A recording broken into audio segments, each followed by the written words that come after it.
A ciência é vista como o pilar da racionalidade, o farol da humanidade na busca por conhecimento.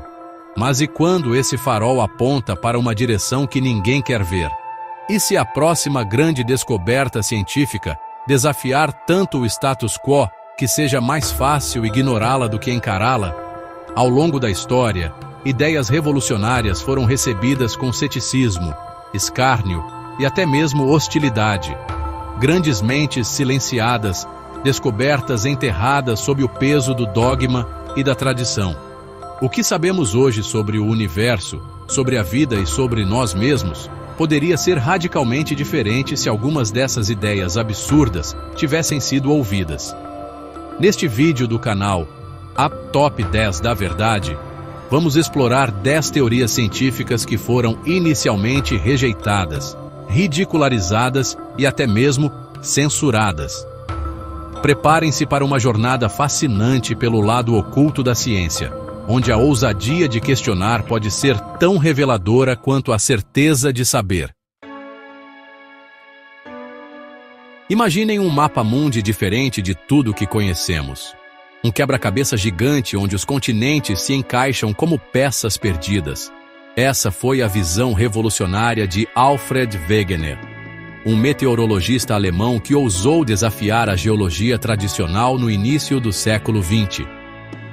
Em 1912, Wegener propôs a teoria da deriva continental, afirmando que os continentes já estiveram unidos em um supercontinente chamado Pangeia.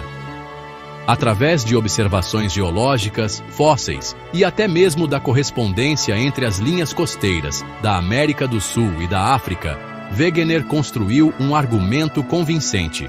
Mas o mundo científico não estava pronto para ouvir. Afinal, como explicar a força colossal necessária para mover continentes inteiros? Wegener, um intruso da meteorologia, não tinha a resposta. A comunidade científica, aferrada à sua visão estática do mundo, zombou de suas ideias.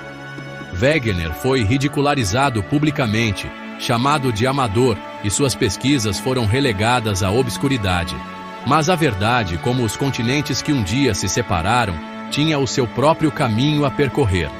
Décadas depois, com o avanço da geofísica e a descoberta das placas tectônicas, a audácia de Wegener foi finalmente reconhecida. Sua heresia se tornou a base para a compreensão moderna da dinâmica do nosso planeta. Em 1927, um padre belga e astrofísico chamado Georges Lemaitre ousou desafiar a visão de um universo estático e imutável.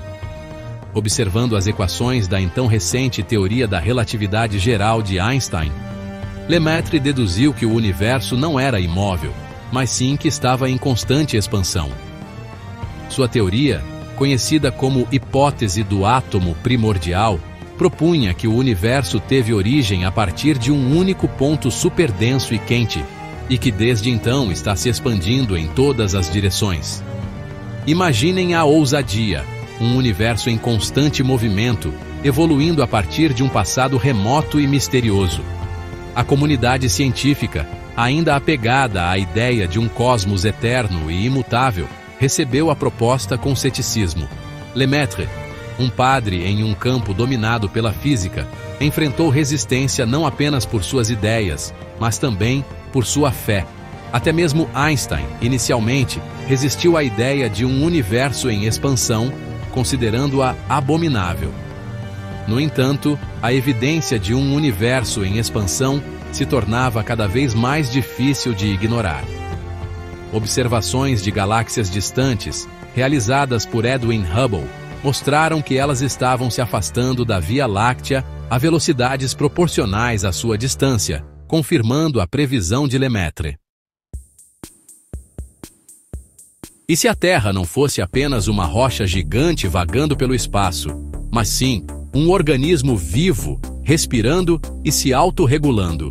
Essa é a essência da teoria de Gaia, proposta pelo cientista James Lovelock e pela bióloga Lynn Margulis, nos anos 1970. A teoria de Gaia desafia a visão tradicional da Terra, como um planeta inerte, moldado apenas por forças geológicas e químicas. Em vez disso, propõe que a vida na Terra, em toda a sua diversidade e complexidade, interage com o ambiente físico e químico, formando um sistema complexo e autorregulado. Imagine a Terra como um organismo vivo, com mecanismos de feedback que regulam a temperatura, a composição atmosférica e os oceanos, criando as condições ideais para a vida florescer. Essa visão holística e interconectada da Terra, embora inicialmente rejeitada, tem ganhado cada vez mais espaço no meio científico. A teoria de Gaia enfrenta críticas por sua natureza aparentemente teleológica, ou seja, a ideia de que o sistema terrestre tem um objetivo ou propósito. No entanto, a capacidade da vida de influenciar o ambiente em escala global é inegável.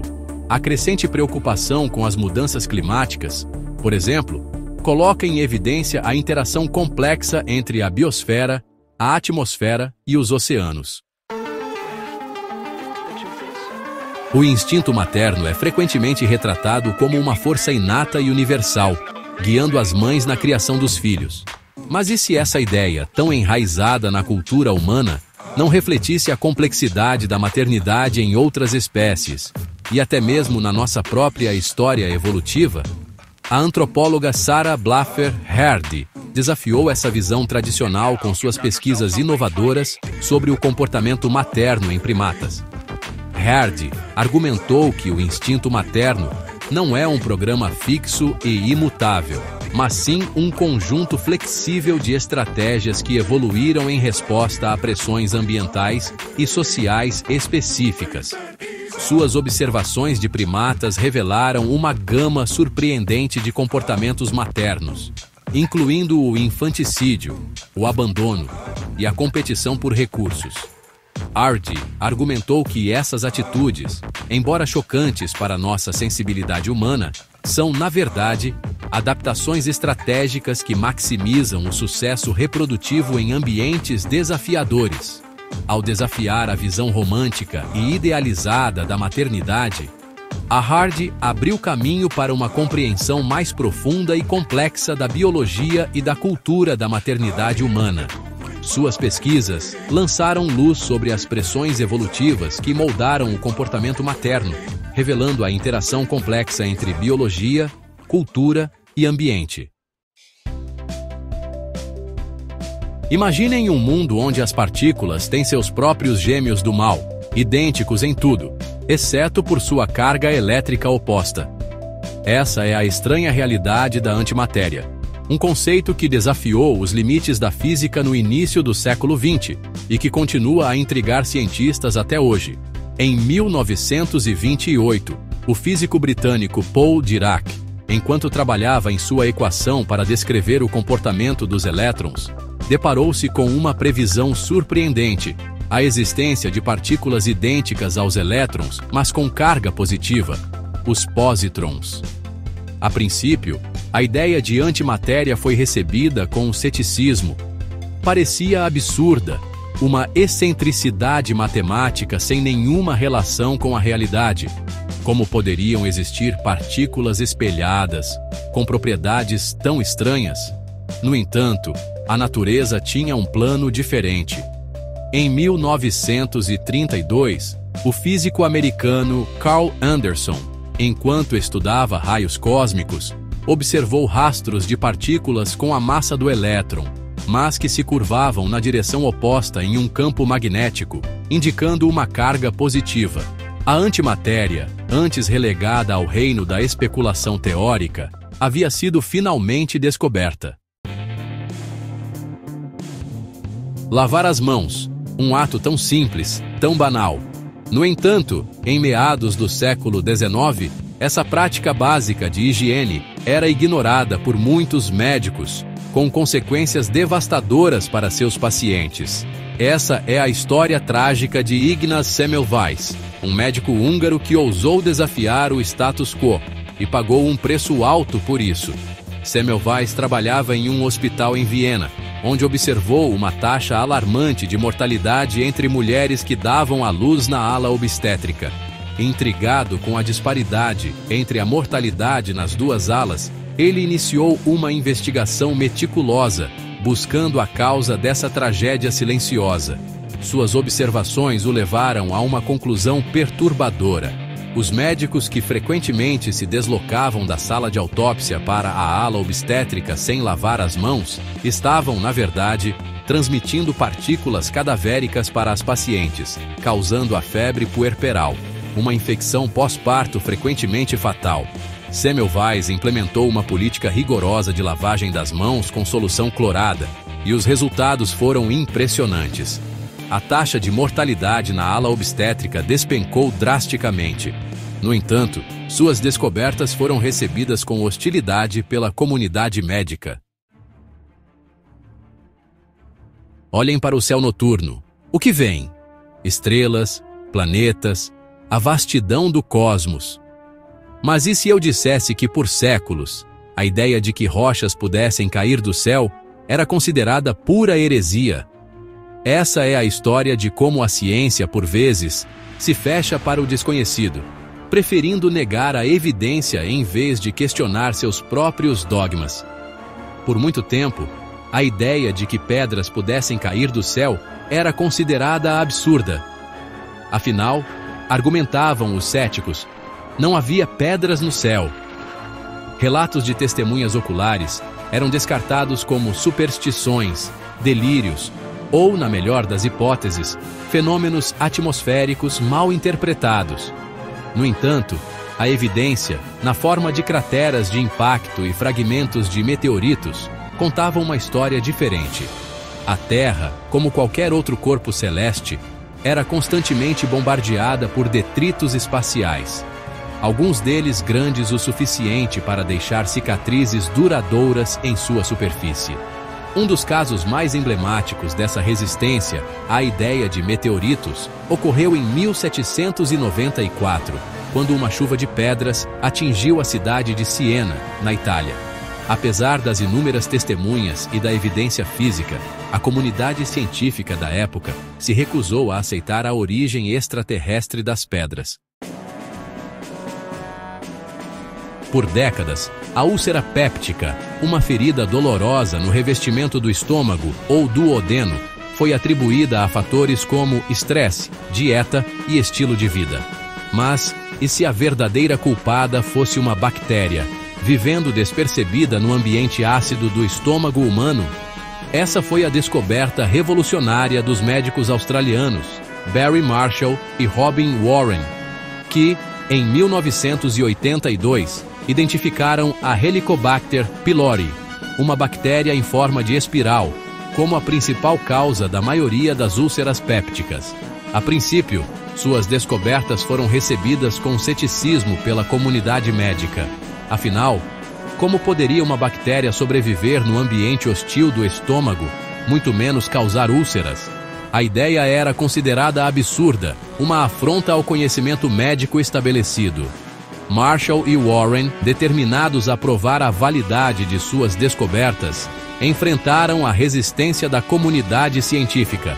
Em um ato de ousadia científica, Marshall decidiu infectar-se com a H. pylori, desenvolvendo uma úlcera péptica que ele então curou com antibióticos.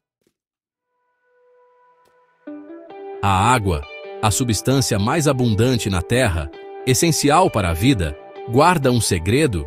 E se a água tivesse a capacidade de lembrar das substâncias com as quais entrou em contato, mesmo após diluições extremas, desafiando os princípios da química e da física? Essa é a premissa da controversa teoria da memória da água, proposta pelo cientista francês Jacques Benveniste nos anos 1980. Segundo Benveniste, a água teria a capacidade de reter uma impressão molecular das substâncias que foram dissolvidas nela, mesmo quando diluídas a tal ponto que não restasse nenhuma molécula original. A teoria da memória da água ganhou notoriedade por sua possível relação com a homeopatia, um sistema de medicina alternativa que utiliza diluições extremas de substâncias para tratar doenças. No entanto, a comunidade científica recebeu a teoria com ceticismo. argumentando que não havia nenhuma base teórica ou experimental sólida para sustentá-la. As experiências de Benveniste foram criticadas por falta de rigor científico e por não serem reproduzíveis por outros pesquisadores. A teoria da memória da água permanece um tópico controverso, sem evidências científicas conclusivas e com forte oposição da comunidade científica. O universo é um palco de forças titânicas, onde a gravidade reina suprema, moldando galáxias, estrelas e planetas. Mas e se a gravidade não fosse a única força em jogo? E se campos elétricos e magnéticos, frequentemente negligenciados, desempenhassem um papel fundamental na evolução do cosmos? Essa é a essência da teoria do universo elétrico, uma visão alternativa da cosmologia que desafia o modelo padrão da astrofísica, dominado pela gravidade. Proponentes dessa teoria argumentam que fenômenos cósmicos como jatos de plasma, explosões solares e até mesmo a formação de galáxias podem ser explicados de forma mais elegante e precisa por meio de interações eletromagnéticas. Um dos principais defensores da teoria do universo elétrico foi Hannes Alfvén, físico sueco e ganhador do Prêmio Nobel de Física em 1970 por seu trabalho em magnetohidrodinâmica, o estudo de fluidos condutores de eletricidade em campos magnéticos.